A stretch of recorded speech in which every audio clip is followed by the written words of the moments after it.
सभी भक्तजनों को मेरा निवन प्रणाम। राम राम, जय श्री कृष्णा। पूनम सिहाग की दुनिया में आप सभी का बहुत बहुत स्वागत है। श्रीमद् भागवत महापुराण चतुर्थ स्कंद 11वां अध्याय। स्वयंभू मनु का ध्रुव जी को युद्ध बंद करने के लिए समझाना। श्री मैत्रेय जी कहते हैं, विदुर जी, ऋषियों का ऐसा कथन सुनकर महाराज ध्रुव ने आचमन कर श्री नारायण के बनाए हुए नारायण अस्त्र को अपने धनुष पर चढ़ाया। उस बाण के चढ़ाते ही यक्षों द्वारा रची हुई नाना प्रकार की माया उसी क्षण नष्ट हो गई। जिस प्रकार ज्ञान का उदय होने पर अविद्या कलेश नष्ट हो जाते हैं, ऋषिवर नारायण के द्वारा आविष्कृत उस अस्त्र को धनुष पर चढ़ाते ही उससे राजहंस के से पक्ष और सोने के फल वाले बड़े तीखे बाण निकले और जिस प्रकार मयूर के कारव करते वन में घुस जाते हैं, उसी प्रकार भयानक साए साए शब्द करते हुए वे शत्रु की सेना में घुस गए। उन तीखी धार वाले बाणों ने शत्रुओं को बेचैन कर दिया। तब उस रणांग में अनेकों यक्षों ने अत्यंत कुपित होकर अपने अस्त्र शस्त्र संभाले और जिस प्रकार गरुड़ के छेड़ने से बड़े बड़े सर्प फन उठाकर उनकी ओर दौड़ते हैं, उसी प्रकार वे इधर उधर से ध्रुव जी पर टूट पड़े। उन्हें सामने आते देख ध्रुव जी ने अपने बाणों द्वारा उनकी भुजाएं, जांघें, कंधे और उदर आदि अंग प्रत्यंगों को छिन्न भिन्न कर उन्हें उस सर्वश्रेष्ठ लोक सत्यालोक में भेज दिया, जिससे उधर रेता मुनिगण सूर्य मंडल का भेदन करके जाते हैं। अब उनके पितामह स्वयंभू मनु ने देखा कि विचित्र रथ पर चढ़े हुए ध्रुव अनेकों निरपराध यक्षों को मार रहे हैं, तो उन्हें उन पर दया आई। वे बहुत से ऋषियों को साथ लेकर वहां आए और अपने पौत्र ध्रुव को समझाने लगे। मनु जी ने कहा, बेटा बस बस, अधिक क्रोध करना ठीक नहीं। यह पापी नरक का द्वार है। इसी के वशीभूत होकर तुमने इन निरपराध यक्षों का वध किया है। तात, तुम तो निर्दोष यक्षों के सहार पर उतर रहे हो। यह हमारे कुल के योग्य कर्म नहीं है। साधु पुरुष इसकी बड़ी निंदा करते हैं। बेटा, तुम्हारा अपने भाई पर बड़ा अनुराग था, यह तो ठीक है, परंतु देखो, उसके वध से संतप्त होकर तुमने एक यक्ष के अपराध करने पर प्रसंगवश कितनों की हत्या कर डाली। इस जड़ शरीर को ही आत्मा मानकर इसके लिए पशुओं की भांति प्राणियों की हिंसा करना, यह भगवत सेवी साधु जनों का मार्ग नहीं है। प्रभु की आराधना करना बड़ा कठिन है, पर तुमने तो लड़कपन में ही संपूर्ण भूतों के आश्रय स्थान श्री हरि की सर्वभूतात्म भाव से आराधना करके उनका परम पद प्राप्त कर लिया है। तुम्हें तो प्रभु भी अपना प्रिय भगत समझते हैं तथा भक्तजन भी तुम्हारा आदर करते हैं। तुम साधु जनों के पथ प्रदर्शक हो, फिर भी तुमने ऐसा निंदनीय कर्म कैसे किया? सर्वात्मा श्री हरि तो अपने से बड़े पुरुषों के प्रति सहनशीलता, छोटों के प्रति दया और बराबर वालों के साथ मित्रता और समस्त जीवों के साथ समता का बर्ताव करने से ही प्रसन्न होते हैं। और प्रभु के प्रसन्न हो जाने पर पुरुष प्राकृत गुण एवं उनके कार्य रूप लिंग शरीर से छूटकर परमानंद स्वरूप ब्रह्म पद को प्राप्त कर लेता है। बेटा ध्रुव, देह आदि के रूप में परिणित हुए पंचभूतों से ही स्त्री पुरुष का आविर्भाव हुआ है और फिर उनके पारस्परिक समागम से दूसरे स्त्री पुरुष उत्पन्न होते हैं। ध्रुव, इस प्रकार भगवान की माया से सत्व आदि गुणों में न्यूनाधिक भाव होने से ही जैसे भूतों द्वारा शरीरों की रचना होती है, वैसे ही उनकी स्थिति और प्रलय भी होते हैं। पुरुष श्रेष्ठ निर्गुण परमात्मा तो इनके केवल निमित्त मात्र हैं। उसके आश्रय से यह कार्य कारणात्मक जगत उसी प्रकार भ्रमता रहता है जैसे चुंबक के आश्रय से लोहा। काल शक्ति के द्वारा क्रमशः सत्व आदि गुणों में शोभ होने से लीला में भगवान की शक्ति भी सृष्टि आदि के रूप में विभक्त हो जाती है।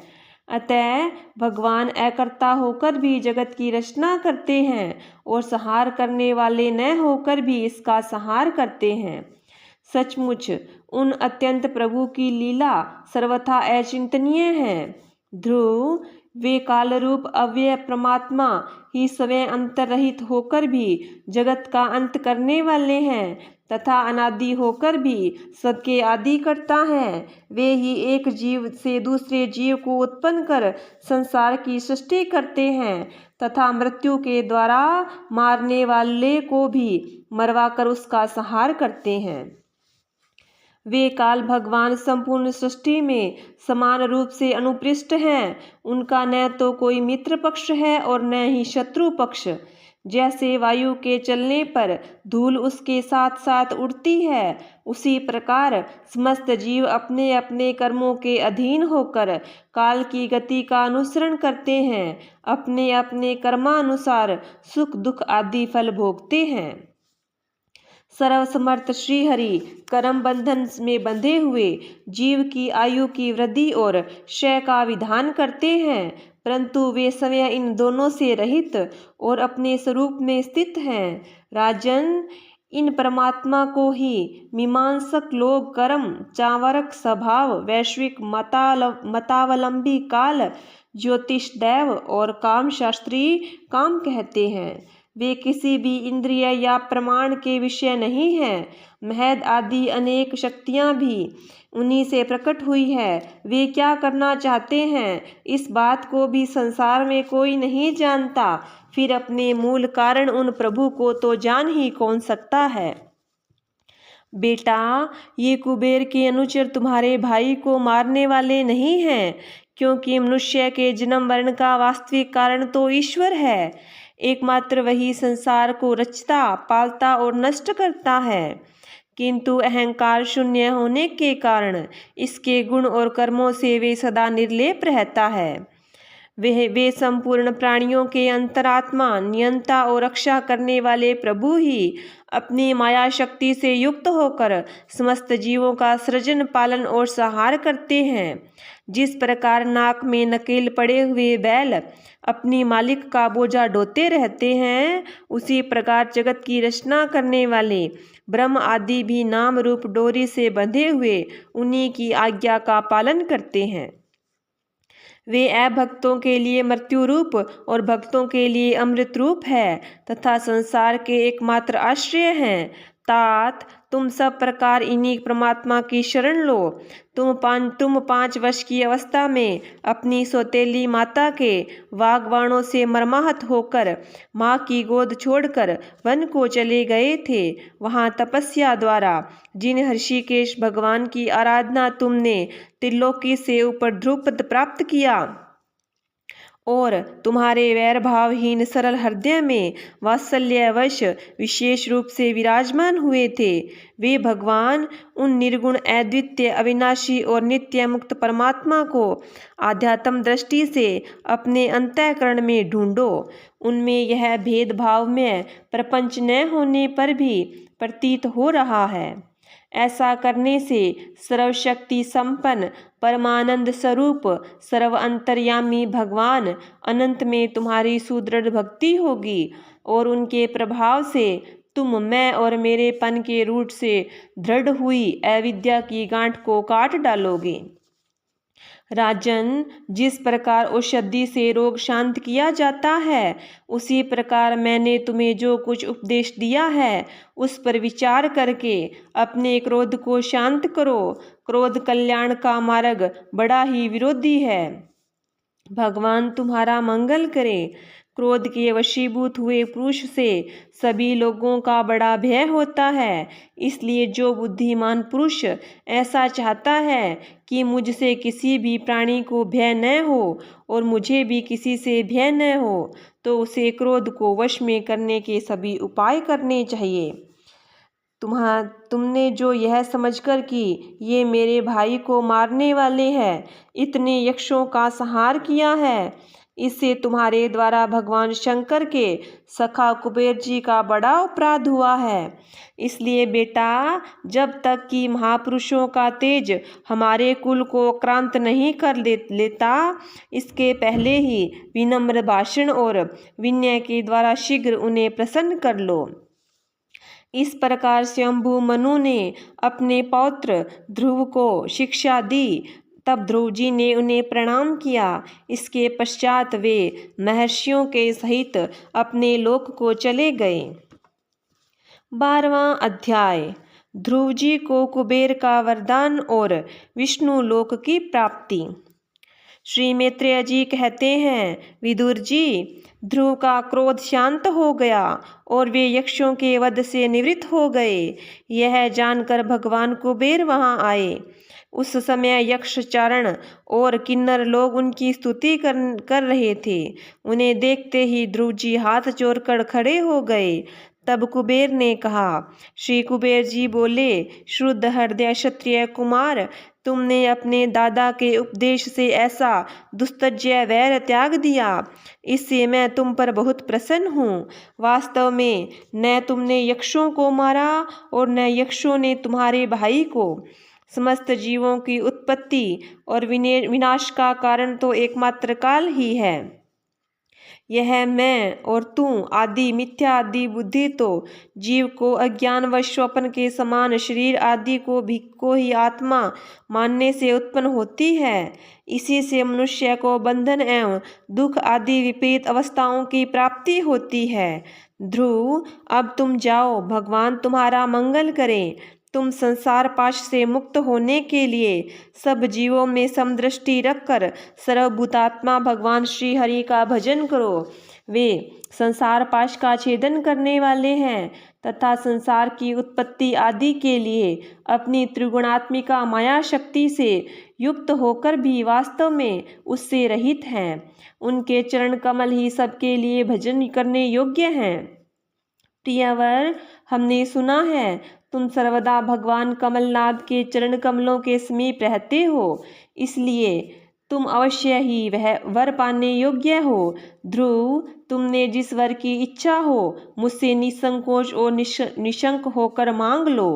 श्री मैत्रेय जी कहते हैं, विदुर जी, यक्ष राज कुबेर ने जब इस प्रकार वर मांगने के लिए आग्रह किया, तब महाभागवत महामति ध्रुव जी ने उनसे यही मांगा कि मुझे श्री हरि की अखंड स्मृति बनी रहे, जिससे मनुष्य सहज ही दुस्तर संसार सागर को पार कर जाता है।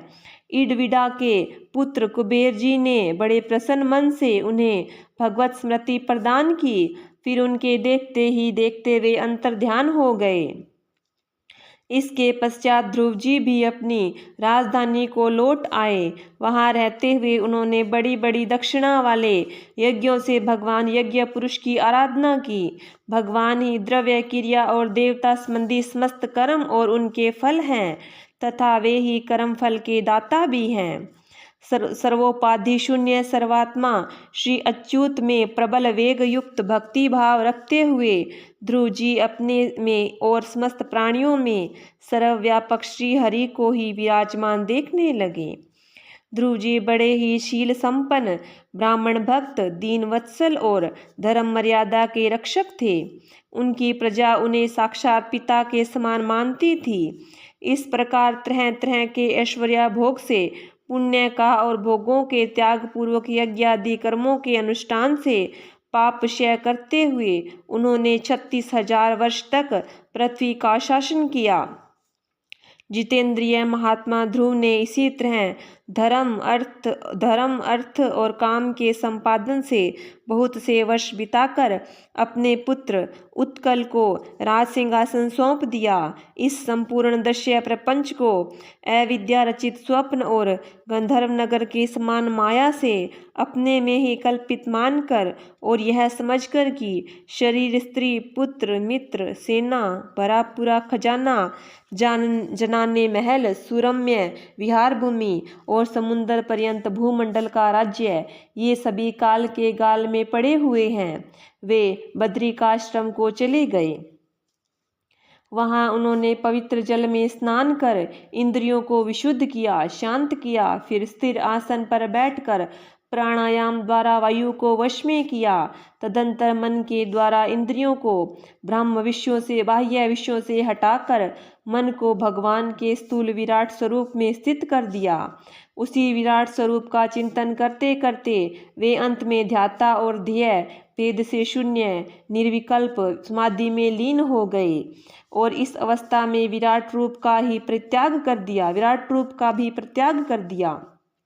इस प्रकार भगवान श्री हरि के प्रति निरंतर भक्ति भाव का प्रवाह चलते रहने से उनके नेत्रों में बार बार आनंद अश्रुओं की बाढ़ सी आ जाती थी। इससे उनका हृदय द्रवीभूत हो गया और शरीर में रोमांच हो आया। फिर देहाभिमान गलित हो जाने से उन्हें मैं ध्रुव हूँ इसकी स्मृति भी न रही। इसी समय ध्रुव जी ने आकाश से एक बड़ा ही सुंदर विमान उतरते देखा। वह अपने प्रकाश से दसों दिशाओं को आलोकित कर रहा था, मानो पूर्णिमा का चांद ही उदय हुआ हो। उसमें 2 श्रेष्ठ पार्षद गदाओं का सहारा लिए खड़े थे। उनकी 4 भुजाएं थी, सुंदर श्याम शरीर था, किशोर अवस्था थी और अरुण कमल के समान नेत्र थे। वे सुंदर वस्त्र, किरीट, हार, भुजबंद और अति मनोहर कुंडल धारण किए हुए थे। उन्हें पुण्य श्लोक श्री हरि के सेवक जान ध्रुव जी हड़बड़ाहट में पूजा आदि का क्रम भूलकर सहसा खड़े हो गए और ये भगवान के पार्षद में प्रधान हैं, ऐसा समझकर उन्होंने श्री मधुसूदन के नामों का कीर्तन करते हुए उन्हें हाथ जोड़कर प्रणाम किया। ध्रुव जी का मन भगवान के चरण कमलों में तल्लीन हो गया और वे हाथ जोड़कर बड़ी नम्रता से सिर नीचा किए खड़े रह गए। तब श्री हरि के प्रिय पार्षद सुनंद और नंद ने उनके पास जाकर मुस्कुराते हुए कहा। सुनंद और नंद कहने लगे, राजन, आपका कल्याण हो। आप सावधान होकर हमारी बात सुनिए। आपने 5 वर्ष की अवस्था में ही तपस्या करके सर्वेश्वर भगवान को प्रसन्न कर लिया था। हम उन्हीं के निखिल जनियंता सारंग प्राणी भगवान विष्णु के सेवक हैं और आपको भगवान के धाम ले जाने के लिए यहाँ आए हैं। आपने अपनी भक्ति के प्रभाव से विष्णु लोक का अधिकार प्राप्त किया है, जो औरों के लिए बड़ा दुर्लभ है। परम ज्ञानी सप्तऋषि भी वहाँ तक नहीं पहुँच सके। वे नीचे से केवल उन्हें देखते ही रहते हैं। सूर्य और चंद्रमा आदि ग्रह, नक्षत्र एवं तारागण भी उसकी प्रदक्षिणा किया करते हैं। चलिए आप उसी विष्णु धाम में निवास कीजिए। प्रियवर, आज तक आपके पूर्वज तथा और कोई भी उस पद को नहीं पहुँच सका है। भगवान विष्णु का यह परम धाम सारे संसार का वंदनीय है। आप वहाँ चलकर विराजमान हो। आयुष्मान, यह श्रेष्ठ विमान पुण्य श्लोक शिखामणि श्री हरि ने आपके लिए भेजा है। आप इस पर चढ़ने योग्य हैं। श्री मैत्रेय जी कहते हैं, भगवान के प्रमुख पार्षदों के ये अमृतमय वचन सुनकर परम भागवत ध्रुव जी ने स्नान किया। फिर संध्या वंदन आदि नित्य कर्म से निवृत्त हो मांगलिक अलंकार आदि धारण किए। बद्रिका आश्रम में रहने वाले मुनियों को प्रणाम करके उनका आशीर्वाद लिया।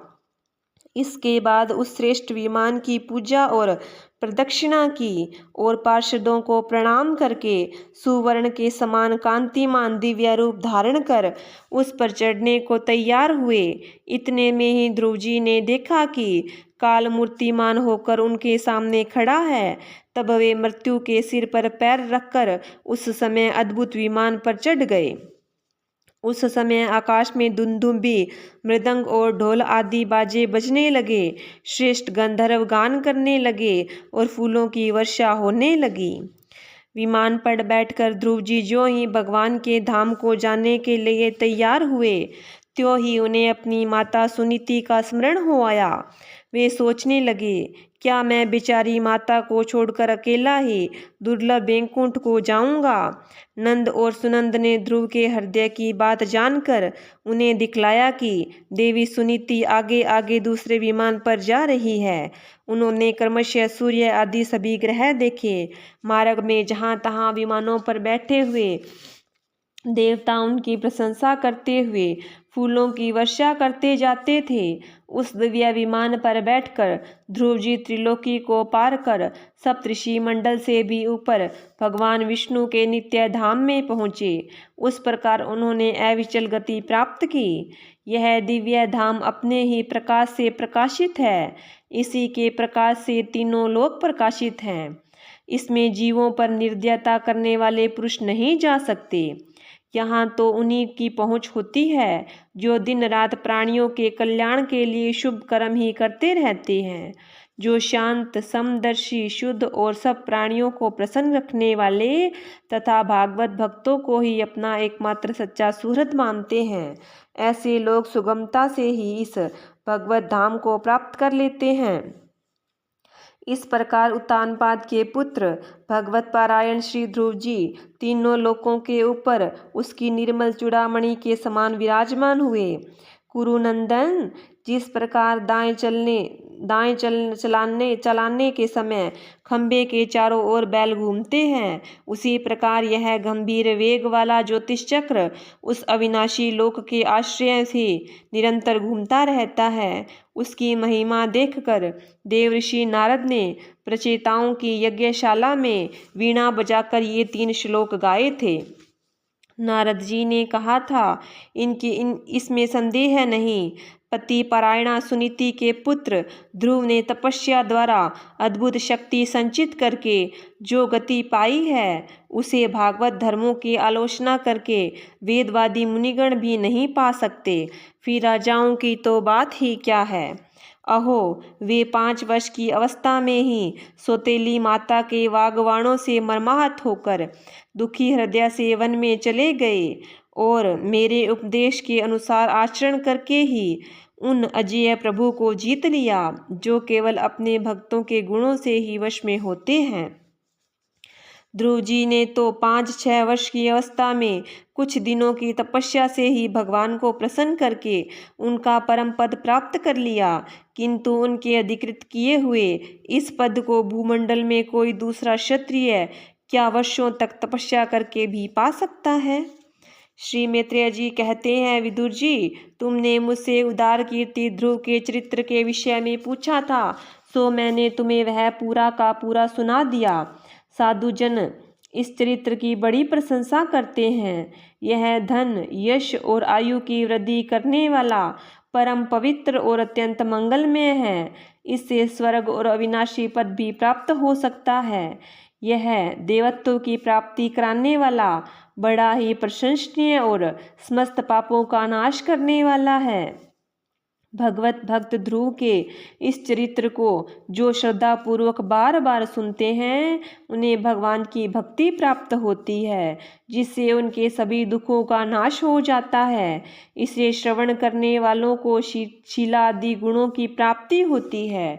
जो महतत्व चाहते हैं, उन्हें महत्व की प्राप्ति कराने वाला स्थान मिलता है।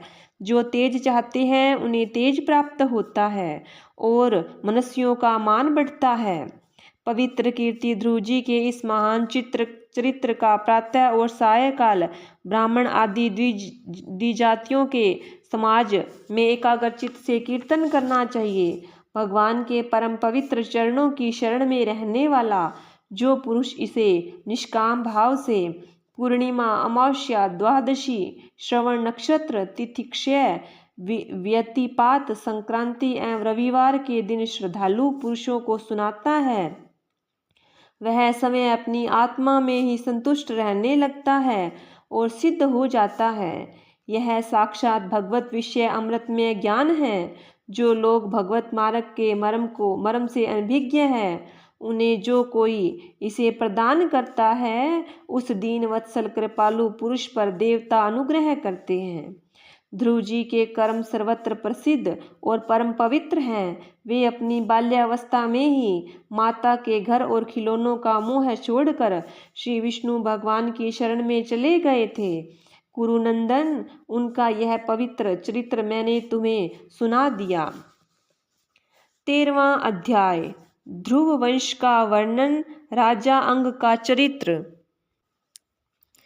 श्री सूत जी कहते हैं, सोनक जी, श्री मैत्रेय मुनि के मुख से ध्रुव के विष्णु पद का आरूढ़ होने का वृतांत सुनकर विदुर जी के हृदय में भगवान विष्णु की भक्ति का उद्रेक हो आया और उन्होंने फिर मैत्रेय जी से प्रश्न करना आरंभ किया।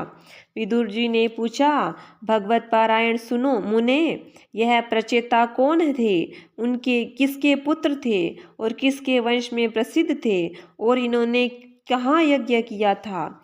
भगवान के दर्शन से कृतार्थ नारद जी परम भागवत हैं, ऐसा मैं मानता हूँ। उन्होंने पंचरात्र का निर्माण करके श्री हरि की पूजा पद्धति रूप क्रिया योग का उपदेश किया है।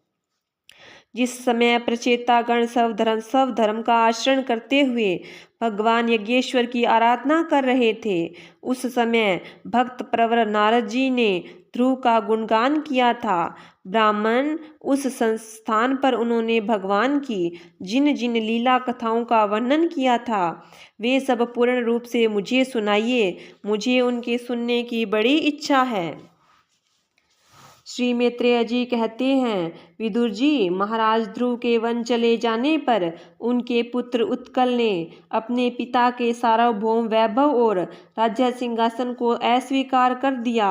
वह जन्म से ही शांत चित्त, आसक्ति शून्य और समदर्शी था तथा संपूर्ण लोकों को अपनी आत्मा और अपनी आत्मा को संपूर्ण लोकों में स्थित देखता था।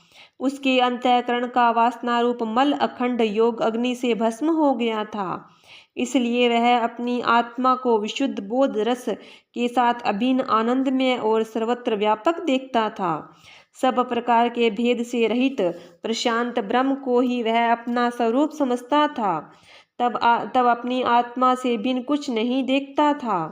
वह अज्ञानियों को रास्ते आदि साधारण स्थानों में बिना लपट की आग के समान मूर्ख, अंधा, बहरा, पागल और गूंगा सा प्रतीत होता था। वास्तव में ऐसा था नहीं, इसलिए कुल के बड़े बूढ़े और मंत्रियों ने उसे मूर्ख और पागल समझकर उसके छोटे भाई भ्रमिपुत्र वत्सर को राजा बनाया। वत्सर की प्रेयसी भार्या स्वार्थी के गर्भ से पुष्पाण, तिमकेतु, ईश, ऊर्ज, वसु और जय नाम के 6 पुत्र हुए। पुषाण की प्रभा और दोषा नामक 2 स्त्रियां थीं। उनमें से प्रभा के प्रात, मध्याह्न, दिन और साय ये 3 पुत्र हुए। दोषा के प्रदोष, निशीथ और व्युष्ट ये 3 पुत्र हुए। व्युष्ट ने अपनी भार्या पुष्कारणी से सर्वतेजा नामक पुत्र उत्पन्न किया। उसकी पत्नी आकुति से चक्षु नामक पुत्र हुआ। चाक्षुष मनवंतर में वही मनु हुआ। चक्षु मनु की स्त्री नंगवला से पुरु, कुत्स, त्रिस, द्रुम्न, सत्यवान, ऋत, व्रत, अग्निष्टोम, अतिरात्र, प्रद्युम्न, शिबी और अलमुक ये 12 सत्वगुणी बालक उत्पन्न हुए। उनके उल्मुक ने अपनी पत्नी पुष्पकर्णी से अंग, सुमना, ख्याति, क्रतु, अंगिरा और गय ये 6 उत्तम पुत्र प्राप्त किए। अंग की पत्नी सुथीना ने कुरुक्रमा वेन को जन्म दिया, जिसकी दृष्टांत से उद्विग्न होकर राजऋषि अंग नगर छोड़कर चले गए। प्यारे विदुर जी, मुनियों के वाक्य वज्र के समान अमोघ होते हैं। उन्होंने कुपित होकर वेन को शाप दिया और जब वह मर गया तब कोई राजा न होने के कारण लोक में लुटेरों के द्वारा प्रजा को बहुत कष्ट होने लगा। यह देखकर उन्होंने वेन की दाहिनी भुजा का मंथन किया। उससे भगवान विष्णु के अंश अवतार आदि सम्राट महाराज पृथु प्रकट हुए। विदुर जी ने कहा, ब्राह्मण, महाराज अंग तो बड़े शील संपन्न, साधु स्वभाव, ब्राह्मण भक्त और महात्मा थे। उनके वेन जैसा दुष्ट पुत्र कैसे हुआ, जिसके कारण दुखी होकर उन्हें नगर छोड़ना पड़ा। राजदंडधारी वेन का भी ऐसा क्या अपराध था जो धर्मज्ञ मुनीश्वरों ने उनके प्रति शाप रूप ब्रह्मदंड का प्रयोग किया। प्रजा का कर्तव्य है कि वह प्रजापालक राजा से कोई पाप बन जाए तो भी उसका तिरस्कार न करे, क्योंकि वह अपने प्रभाव से 8 लोकपालों के तेज को धारण करता है।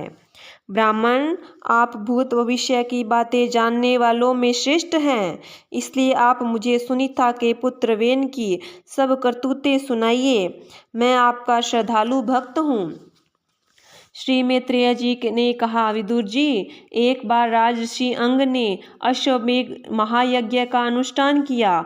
उसमें वेदवादी ब्राह्मणों के आह्वान करने पर भी देवता लोग अपना भाग लेने नहीं आए। तब ऋत्विजों ने विस्मित होकर यजमान अंग से कहा, राजन, हम आहुतियों के रूप में आपका जो घृत आदि पदार्थ हवन कर रहे हैं उसे देवता लोग स्वीकार नहीं करते। हम जानते हैं कि आपकी होम सामग्री दूषित नहीं है, आपने उसे बड़ी श्रद्धा से जुटाया है तथा वेद मंत्र भी किसी प्रकार बलहीन नहीं है, क्योंकि उनका प्रयोग करने वाले ऋत्विजगण याजकोचित सभी नियमों का पूर्णतया पालन करते हैं। हमें ऐसी कोई बात नहीं दिखती कि इस यज्ञ में देवताओं का किंचित भी तिरस्कार हुआ है। फिर भी कर्माध्यक्ष देवता लोग क्यों अपना भाग नहीं ले रहे? श्री मैत्रेय जी कहते हैं, ऋत्विजों की बात सुनकर यजमान अंग बहुत उदास हुए और तब उन्होंने याजकों की अनुमति से मौन तोड़कर सदस्यों से पूछा, सदस्यों, देवता लोग आह्वान करने पर भी यज्ञ में नहीं आ रहे हैं, न सोमपात्र को ग्रहण कर रहे हैं। आप बतलाइए, मुझसे ऐसा क्या अपराध हुआ है? सदस्यों ने कहा, राजन, इस जन्म में तो आपसे तनिक भी अपराध नहीं हुआ। हाँ, पूर्व जन्म का एक अपराध अवश्य है, जिसके कारण आप जैसे सर्वगुण संपन्न होने पर भी पुत्रहीन हैं। आपका कल्याण हो, इसलिए पहले आप सुपुत्र प्राप्त करने के लिए उपाय कीजिए। यदि आप पुत्र की कामना से यज्ञ करेंगे तो भगवान यज्ञेश्वर आपको अवश्य पुत्र प्रदान करेंगे। जब संतान के लिए साक्षात यज्ञ पुरुष श्री हरि का आह्वान किया जाएगा, तब देवता लोग स्वयं ही अपना अपना यज्ञ भाग ग्रहण करेंगे। भक्त जिस जिस वस्तु की इच्छा करता है, श्री हरि उसे वही वही पदार्थ देते हैं। उनकी जिस प्रकार आराधना की जाती है, उसी प्रकार उपासक को फल मिलता है। इस प्रकार राजा अंग को पुत्र प्राप्ति करने का निश्चय कर ऋत्विजों ने पशु के यज्ञ रूप में रहने वाले श्री विष्णु भगवान का पूजन के लिए पुरोडोष नामक चुरुचरु समर्पण किया। अग्नि में आहुति डालते ही अग्निकुंड से सोने के हार और शुभ्र वस्त्रों से सुशोभित एक पुरुष प्रकट हुआ। वे एक स्वर्ण पात्र में सिद्ध खीर लिए हुए थे। उदार बुद्धि राजा अंग ने याजकों की अनुमति से अपनी अंजलि में वह खीर ले ली और उसे स्वयं सूंघ कर प्रसन्नतापूर्वक अपनी पत्नी को दे दिया। पुत्रहीना रानी ने वह पुत्र प्रदायिनी खीर खाकर अपने पति के सहवास से गर्भ धारण किया। उसे यथा समय उसके एक पुत्र हुआ। वह बालक बाल्यावस्था से ही अधर्म के वश में उत्पन्न हुए अपने नाना मृत्यु के अनुगामी था। सुनीता मृत्यु की ही पुत्री थी, इसलिए वह भी अधार्मिक ही हुआ। वह दुष्ट बालक धनुष बाण चढ़ाकर वन में जाता और व्याघ्र को मारकर बेचारे भोले भाले हरिणों की हत्या करता। व्याघ्र के समान बेचारे भोले भाले हरिणों की हत्या करता। उसे देखते ही पूर्ववासी लोग वेन आया कहकर पुकार उठते। वह ऐसा क्रूर और निर्दयी था कि मैदान में खेलते हुए अपनी बराबरी के बालकों को पशुओं की भांति बलात्कार से मार डालता। वेन की ऐसी दुष्ट प्रवृत्ति को देखकर महाराज अंग ने उसे तरह तरह से सुधारने की चेष्टा की, परंतु वे उसे सुमार्ग पर लाने में समर्थ न हुए। इससे उन्हें बड़ा दुख हुआ। वे मन ही मन कहने लगे, जिन गृहस्थों के पुत्र नहीं हैं, उन्होंने अवश्य ही पूर्व जन्म में श्री हरि की आराधना की होगी। इसी से उन्हें कुपूत की करतूतों से होने वाले असह्य क्लेश नहीं सहने पड़ते, जिसकी करनी से माता पिता का सारा सुयश मिट्टी में मिल जाए। उन्हें अधर्म का भागी होना पड़ता है, सबसे विरोध हो जाए, कभी न छूटने वाली चिंता मोल लेनी पड़े और घर भी दुखदायी हो जाए। ऐसे नाम मात्र की संतान के लिए कौन समझदार पुरुष ललचावेगा। वह तो आत्मा के लिए एक प्रकार का मोहमय बंधन ही है। मैं तो सपूत की अपेक्षा कपूत को ही अच्छा समझता हूँ, क्योंकि सपूत को छोड़ने में बड़ा क्लेश होता है। कपूत घर को नरक बना देता है, इसलिए उससे सहज ही छुटकारा हो जाता है। इस प्रकार सोचते सोचते महाराज अंग को रात में नींद नहीं आई। उनका चित्त गृहस्थी से विरक्त हो गया। वे आधी रात के समय बिछौने से उठे। इस समय वेन की माता नींद में बेसुध पड़ी थी। राजा ने सबका मोह छोड़ दिया और उसी समय किसी को भी मालूम न हुआ। इस प्रकार चुपचाप उस महान ऐश्वर्य से भरे हुए राजमहल से निकलकर वे वन को चल दिए। महाराज विरक्त होकर घर से निकल गए हैं। यह जानकर सभी प्रजाजन, पुरोहित, मंत्री और सुहृदगण आदि अत्यंत शोकाकुल होकर पृथ्वी पर उनकी खोज करने लगे। ठीक वैसे ही जैसे योग का यथार्थ रहस्य न जानने वाले पुरुष अपने हृदय में छिपे हुए भगवान को बाहर खोजते हैं। जब उन्हें अपने स्वामी का कहीं पता न लगा, तब वे निराश होकर नगर में लौट आए और वहाँ जो मुनिजन एकत्र हुए थे, उन्हें यथावत प्रणाम करके उन्होंने आंखों में आंसू भरकर महाराज के न मिलने का वृत्तांत सुनाया। श्रीमद् भागवत महापुराण चतुर्थ स्कंद 13वां अध्याय समाप्त। बोलिए विष्णु भगवान की जय हो। बोलिए कृष्ण भगवान की जय हो।